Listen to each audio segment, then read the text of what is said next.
Alright, so I just got back from a weekend shooting with the new Fujifilm X-H2S. And let me just say, this is a fantastic camera. So let's check it out. Take this mind of mine.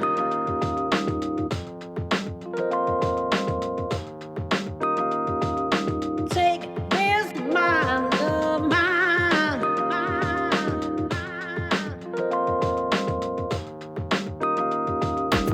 Alright, so what do I love about this camera? I'm gonna split this video into two parts, the good and the bad. So the first half of this is gonna be the good, and then the second half is gonna be the bad. Well, not really bad, but more things that I wish Fujifilm added to this camera. So let's start off with the good stuff. And so let's start off with the first good thing, and that is the grip. This grip is the best grip I've ever used on any mirrorless camera. This is so comfortable to hold, and it's great because, especially if you guys seen my other videos, you know that I have really long fingers and a really long palm, so this feels nice to hold. I can shoot with this all day, and the placement of the joystick is also in a nice position, so my thumb can get to there very quickly, very easily.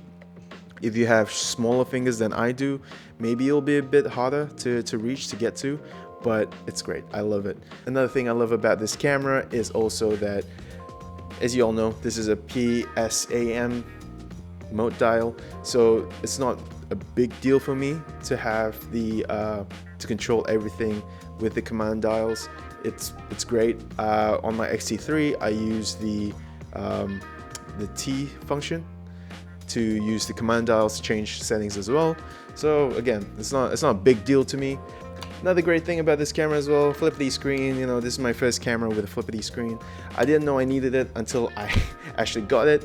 Although there are some situations where I wish it was like the X-T3, so you know, you can kind of flip it that way, so more portrait, because in this case you have to actually, I don't know, do something like that.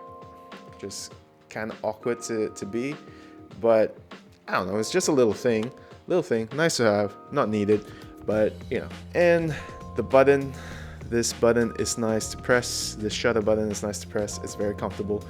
The battery, oh my god, if you're coming from a Fujifilm X-T3 or lower, this new battery, this X-T4 battery, I think, X-H2S battery, same battery, right? This is a game changer, man. This is a great camera. This is a great battery. I only used one battery to shoot the whole day. Granted, I didn't shoot a lot, bits and pieces here and there, but it lasted me the whole day, and I'm really happy with that. And what I think is this LCD screen here, it doesn't drain too much battery. So another great thing about this camera is the autofocus. My god, the autofocus on this camera is amazing. It's so much better than the X-T3 and the X-T4, and the X-H2S just destroys, I wouldn't say destroy the competition, but it destroys the old Fujifilm line. When I shot this scene of my girlfriend's back, the face tracking was on her, and I'm so disappointed that I actually didn't film this, but that focus tracking box was still on her when she turned around, and it was just the back of her head. And when people were walking by, it didn't hunt, it didn't look for another place to focus. It was still focusing on her, which I love. And I think this has to do with that AI feature that Fujifilm talked about.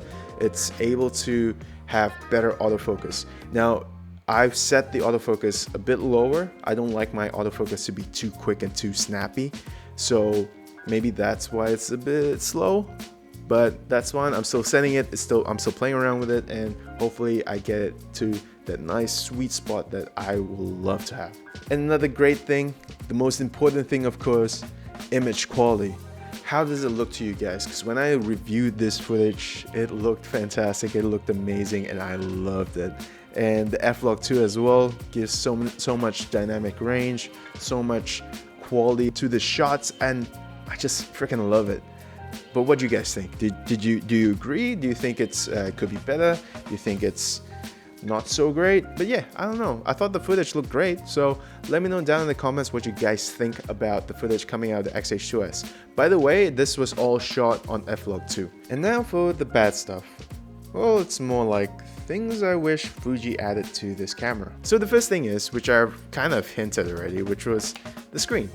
I kind of wish that the screen was like more like the X-T3, where, you know, it can lift up that way and tilt up that way, because if you have the screen facing like that, you're not centered. The camera, you're centering yourself to the monitor, to the screen, sorry, and your camera's a little bit off to the side, which isn't a big deal, but you know, it's just a nice thing to have. But yeah, I mean, seeing reviews of Panasonic cameras, especially the S5, the GH6, the S1H, they have the same sort of screen, but also the function to swivel it.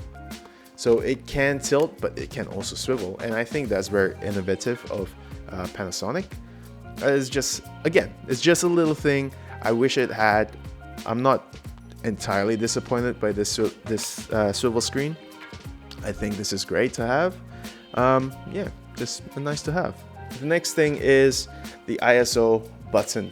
So it's not really the ISO button. So the ISO button is fantastic. I love pressing this button. It's great, but it's too close to the white balance, so sometimes I mix them up, but maybe it's just my muscle memory, not really used to the ISO button being here and the white balance button being here. But one of the gripes that I have is that the ISO button, when I click it, you gotta change the ISO using the scroll wheel. Now I wish the ISO wheel can be set to the front instead of the back, but right now it's not able to. I don't know if this is a firmware thing or if maybe I just overlooked this setting in the menus, but I tried looking for it, but I couldn't find it. And I really do wish that this could be fixed in the firmware, but again, I might have missed it. So let me know if I have missed it down in the comments below. But I'm pretty sure I didn't miss it. I'm pretty sure I actually found it. Well, tried to find it and couldn't find it. So Fujifilm, if I'm doing something wrong, please tell me. Now, another thing that I don't actually like is this button right here. So if you guys know your Fujifilm cameras, you know that this used to be a toggle switch between single shot, continuous autofocus, and manual focus. And now this is just a button. I am okay with it, but I preferred if it was a toggle switch like the X-T3, because the toggle switch is just quicker. It's just that. So much quicker, so much easier to use. It's just literally flick, flick, flick, and you got it. Or with this, well, this is a function button, so you can't set it to anything, by the way. But I've set it mine to be exactly like the Fujifilm X-T3, because my X-T3 is now my B cam. This will be the focus modes. So if you want to go from continuous autofocus to manual focus, you have to click this button and then use the D-pad behind to set and select which focus mode you want to use. Which, it's okay. I don't think it's great. I just think having that switch saves a lot of time and it's a lot better. Well, that's about it. That's the only gripes I have with the X-H2S, is just those three things. Actually, no, I lied. I'm sorry, but sometimes you just forget. I didn't write this down. This is all impromptu, improv. So yeah, but this screen, it actually froze on me. So it's not a massive deal. Something that can be fixed in firmware. I really do hope it is fixed in firmware, but this screen froze on me halfway through shooting. I don't know what happened. I'm glad it wasn't an important job. I wasn't doing a job. It was just a random shoot that I was going around with my girlfriend, and it just froze. And the only way to fix that was to take the battery out and to put it back in and turn it off and on again. And it was such a weird little quirk from the X-H2S, and that actually happened with the pre-production model that I played around with in the Fujifilm store before I got mine, and I can't believe it happened again. And I do hope this bug is fixed in the next firmware. And man, but yeah, that's it. That's all about it. That's the last thing I have about the X-H2S. This is a fantastic camera. I love this camera, and I think you should definitely get one too. Maybe, I don't know, it's up to you. If you have the money to buy a new camera, go for it. If you are a professional Fujifilm shooter that wants to do video, this is a camera to go for. If you're just starting out, I'd say don't go for this, go for the X-T3 or the X-T4. But this is a great camera if you are in the Fujifilm lineup doing professional video work. I think this is fantastic. And so, I'm gonna tell you, this is different. Today is different. Today I'm gonna tell you to subscribe because I am working very, very hard, and I shouldn't be doing that with my X-H2S. I'm gonna put this down here. But I am working very, very hard on a very technical review of the X-H2S. So please don't forget to subscribe. Don't forget to hit the like button and comment down whatever you want me to test, because in the next few weeks, this technical video that I'm gonna do is gonna be a bit longer to do, so please be patient with that. But once that's out, you guys are gonna have the best, hopefully the best, the most comprehensive review of the X-H2S, the most comprehensive spec list and all that jazz of the X-H2S, and I do hope you guys will enjoy that. So please don't forget to subscribe and comment down below if there's anything you want me to test out with the X-H2S. And yeah, I hope to see you guys in the next video. Maybe, I don't know. See ya!